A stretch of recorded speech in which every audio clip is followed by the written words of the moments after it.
我是火哥，川菜视频人。宫保鸡丁可以说是全球范围内最负盛名的川菜之一，虽是家常美味，要做到调味精准，并不是那么容易的。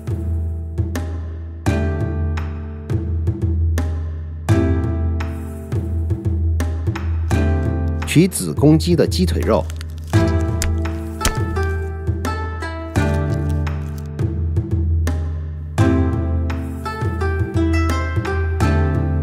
去骨铺平后，用刀后尖剁断筋膜，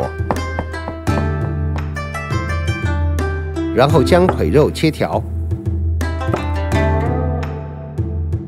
再切成1.5厘米见方的鸡丁，加入酱油、料酒，刷匀后，再用水淀粉上浆，码味约5分钟。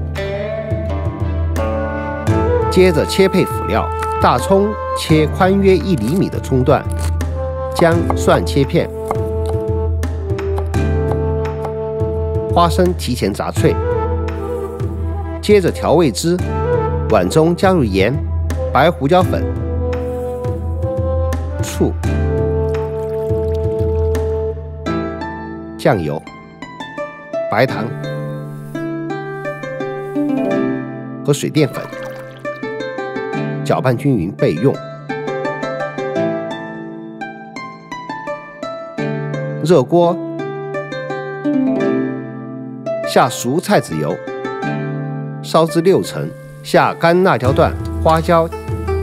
炝香后捞出，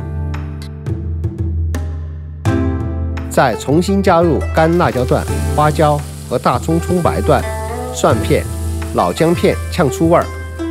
倒入鸡丁，快速翻炒，保持大火炒至鸡丁断生，迅速加入味汁炒匀。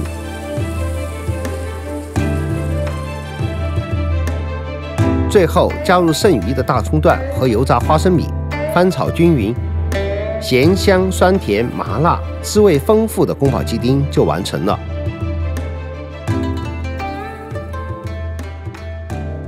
宫保鸡丁我们最好是选用子公鸡的鸡腿肉来做，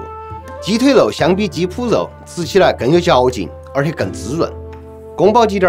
它是我们川菜味型里面胡辣味和小荔枝味的综合。闻起来首先是胡辣味，然后入口是咸鲜，然后过了是醋味、糖味，最后是胡辣味。大家吃过荔枝，荔枝入口的感觉是先酸后甜。那么我们在调配荔枝味的时候，肯定醋在前，糖在后，醋和糖的比例是3:2。